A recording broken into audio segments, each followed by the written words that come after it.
দুল চিনতে খুব বেশি ব্যাগ পেতে হলো না কিরণকে। এটা খুব চেনা তার। চোখ জোড়াতে ক্রমই ঝাপসা দেখছে।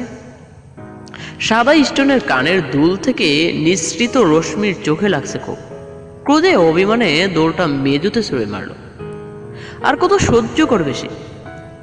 এবার যে সব সহ্য করার ক্ষমতাই হারিয়ে ফেলেছে।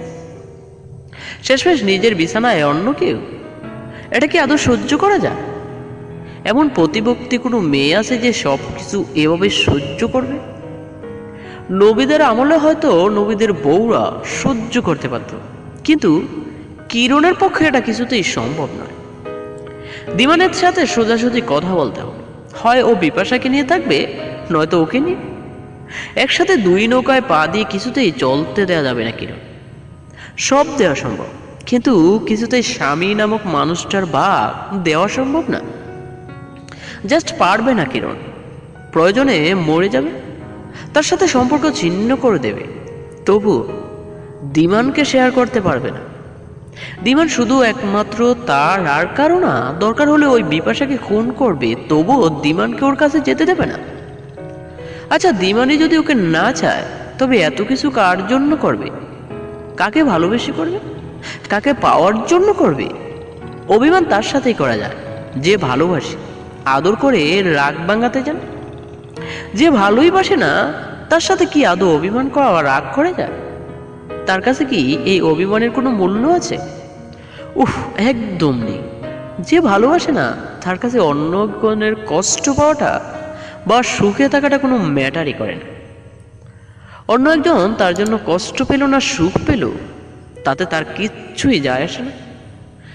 এত এত কথার মাঝে একটা প্রশ্ন এসে বিঁধে গেল কিরণের মনে। সত্যি দিমান তাকে ভালোবাসে তো? মন খারাপ নিয়েই আর সমস্ত রান্না করল। লক্ষ্মী এতবার জিজ্ঞেস করেছিল কি হয়েছে, ততবারই একটা ফ্যাকাশে হাসি দিয়ে বলেছিল কিচ্ছু না। আজ আবার সাজবে কিরণ। যেভাবেই হোক দিমানকে ওই মেয়ের হাত থেকে ফিরিয়ে আনতে হবে। কিছুতেই সে দিমানকে পরকীয় লিপ্ত হতে দেবে না। প্রয়োজনে নিজের রূপের জালে আটকাবে, তবুও ছাড়বে না। একদম শক্ত করে বেঁধে রাখবে তার আঁচলে। রান্না শেষ করে তাড়াতাড়ি শাওয়ার সেরে নিল। আর লাল সাদা মিলে সুতোই তৈরি একটা কাপড় পরেছে কিরণ। চোখের নিচে লেপটানো কাজল, কপালে ছোট্ট কালো টিপ, গলায় একটা ছোট্ট গোল্ডেন লকেট, আর ঠোঁটে লাল লিপস্টিক। আয়না মুখ ঘুরিয়ে নিজেকে দেখছে। ঠোঁট ফুটিয়েছে, প্রাণ খোলা আছে। জোর জোরে গলায় ডাকলো লক্ষ্মীকে, এই লক্ষ্মী, এই লক্ষ্মী, এদিকে আয় তো। লক্ষ্মী এসে বেডরুমের দরজার সামনে দাঁড়ালো। কিরণকে দেখে হা হা করে তাকিয়ে থাকলো। অসম্ভব সুন্দর লাগছে কিরণকে। কিরণ মিটমিটি হাসছে। কিরণ বুড়ো নাচিয়ে প্রশ্ন করলো,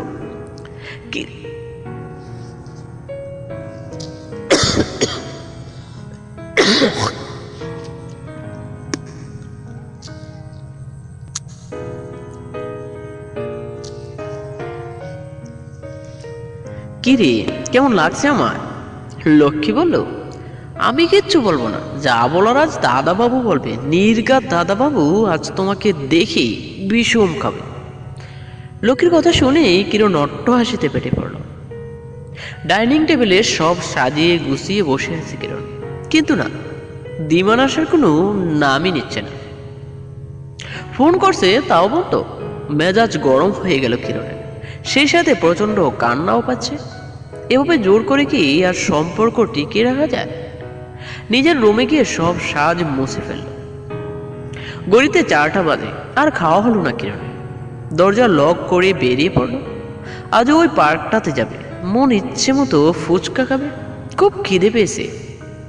হাত 5টা নিয়েই পার্কের উদ্দেশ্যে পা বাড়ালো। ফোনটাও ফেলে রেখে গেল ঘরে। ইচ্ছে করেই করলো। কার সাথে কথা বলবে? কথা বলার মতো তো আর কেউ নেই। যার সাথে কথা বলবে সে হয়তো অন্য একজনকে নিয়ে ব্যস্ত, তাই ইচ্ছে করেই ফোন বন্ধ করে রেখেছে। ফুচকা খেতে খেতেই দেখা হয়ে গেল রুচির সাথে। রুচি কিরণের ক্লাসমেট প্লাস বেস্ট ফ্রেন্ড। রুচি দৌড়ে এসে কিরণকে জড়িয়ে ধরল। কিরে, কেমন আছিস? কতদিন পর তোকে দেখলাম। কিরণ বলল, খুব ভালো, তুই কেমন আছিস? রুচি নাক ফুলিয়ে বলল, একদম ভালো না, কুত্তি মেয়ে, এখানে আসার আগে তোকে কতগুলো ফোন দিলাম, অথচ তুই একটা ফোনও তুললি না। কিরণ বলল, সরি রে, আসলে আমি ফোনটা বাসায় রেখে এসেছি। রুচি বলল, এই তোর পয়েন্ট কত রে কিরণ? আমি বেশি একটা ভালো করতে পারিনি, ভাবলাম আজ যেহেতু রেজাল্ট দিয়েছে কিরণের সাথে দেখা করি, তাই অনেকগুলো কল করলাম। যাই হোক, দেখা তো হয়ে গেল। কিরণ বলল, ওয়েট ওয়েট, আর রেজাল্ট দিয়েছে? রুচি চোখ বড় বড় করে বলল, কেন, তুই জানিস না? এতদিন যা কিছু চোখের সামনে দেখেছে তা নিয়ে প্রচণ্ড ডিসপ্রেশনে আছে, যার ফলাফলস্বরূপ রেজাল্টের কথা বেমালুম ভুলে গেল। কিরণ মুখটা বার করে বসে রইল। রুচি আবারও বলল, কিরে চুপ করে আসিস কেন? আচ্ছা, তুই যদি না জানিস আমাকে তোর রেজিস্ট্রেশন আর রোল নাম্বারটা দে, আমি বের করে দিই। কিরণের খুব কষ্ট হচ্ছে, আজ তো সবচেয়ে বেশি উদ্গ্রীব থাকার কথা ছিল। আচ্ছা, দিমান কি জানে আজ কিরণের রেজাল্ট বের হয়েছে, নাকি এখনো বিপাশাকে নিয়েই ব্যস্ত? কিরণ নিজের রোল নাম্বারটা আর রেজিস্ট্রেশন নাম্বারটা রুচিকে দিল। রুচি কিছুক্ষণ পরে চিৎকার করে বলে উঠল, ওয়াও দোস্ত, কংগ্রেস, তুই A+ পেয়েছিস, কি ভালো রেজাল্ট রে তোর। নিজের এই বিস্ময়কর রেজাল্টের মনে মনে খুশি হলো, সেটা বাহিরে প্রকাশ করতে পারছে না।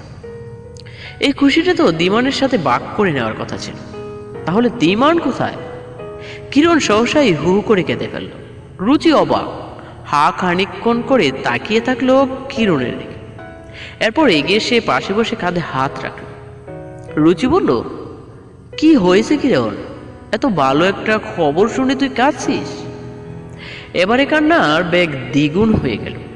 রুচিকে জড়িয়ে ধরে বাচ্চাদের মতো কাঁদতে লাগলো। অস্পষ্ট গলায় বলল, আমি ভালো নেই রে রুচি, একদম ভালো নেই।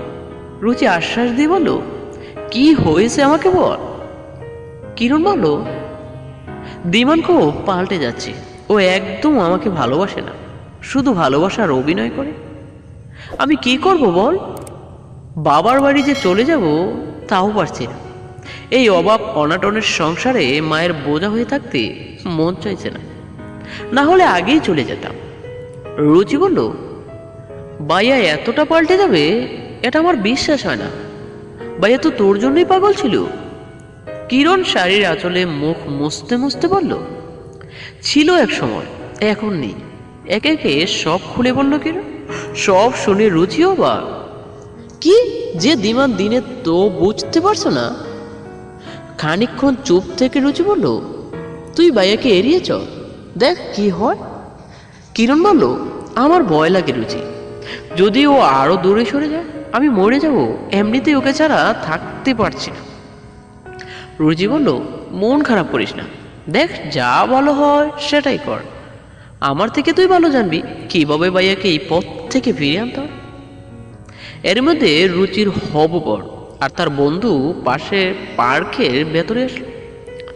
রুচি হাসি হাসি মুখ করে তার দিকে এগিয়ে গেল, আর কিরণ মুখটা ভালো করে মুছে নিয়ে সামনে তাকাতেই সেদিনের সেই লোকটার সাথে দেখা হয়ে গেল। আজও লোকটা একই ভঙ্গিতে আসছে। কিরণ সঙ্গে সঙ্গে বেঞ্চি কেটে মুখ সরিয়ে নিল। রুচি বলল, কিরণ তোর দুলাভাই। কিরণ বলল, রাফি ও কিরণ আমার বেস্ট ফ্রেন্ড। ওদের পরিচয় পর্ব শেষে রাফি তার বন্ধুর সাথে রুচি আর কিরণকে পরিচয় করিয়ে দিল। পরিচয়ের সময় জানা গেল রাফি সেই বন্ধুর নাম আরিয়ান। লম্বা সপুটের কম হবে না, মাথা ভর্তি ঘন কালো চুল, ফর্সা গুল চেহারা, গভীর কালো চোখের চাহনি, যেন ভেতরে সব কিছুই পড়তে পারবে চোখ দিয়ে। আর এটাও জানা গেল আরিয়ান ম্যাড ডক্টর, একটা অ্যাসাইনমেন্ট থাকে, সেখানে আন্ডারে জব করে, আর জবটা সরকারি। সব শুনে রুচি হেসে হেসে বলল, ভাইয়া এত পাগল সামলাতে গিয়ে আপনি না আবার পাগল হয়ে যান। আরিয়ান হেসে কিরণের দিকে তাকিয়ে মাথা চুলকাতে চুলকাতে বলল, আমি পাগল হলে অন্যদের কিভাবে সামলাবো বলো? সেক্ষেত্রে আমাকে তো সুস্থ থাকতেই হবে। তা তোমার বন্ধুর চোখে মুখের এ দশা কেন? একদম বিড়ির মতো লাগছে। রুচি ব্যাপারটা এগিয়ে বলল, জানেন আমার বন্ধু কিন্তু সায়েন্স থেকে A+ পেয়েছে। আরিয়ান মুগ্ধ হেসে বলল, কংগ্রেচুলেশন মিস কিরণ। রুচি পাশ থেকে বলল, মিস না, মিসেস। সঙ্গে সঙ্গে আরিয়ানের ফর্সা সুন্দর মুখটা ফ্যাকাশে হয়ে গেল, যেটা কিরণের চোখ এড়ালো না, বরং বেশ মজাই লাগলো। লোকটার শিক্ষা পাওয়া উচিত। মেয়ে দেখলে এমন ড্যাব ড্যাব করে তাকাতে হয় নাকি? যাতে বাজে ক্যারেক্টারের লোক একটা।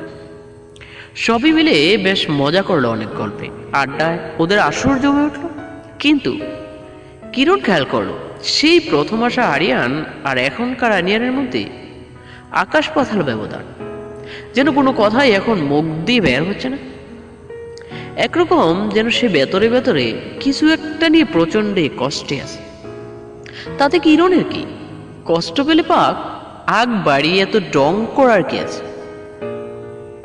পুরো বিকেলটা ভালোই কাটলো। খানিকটা সময়ের জন্য হলেও সব ভুলে গিয়ে একদম বন্ধুর সাথে আড্ডায় মেতে উঠেছে। সন্ধ্যার পর বাসায় আসলো।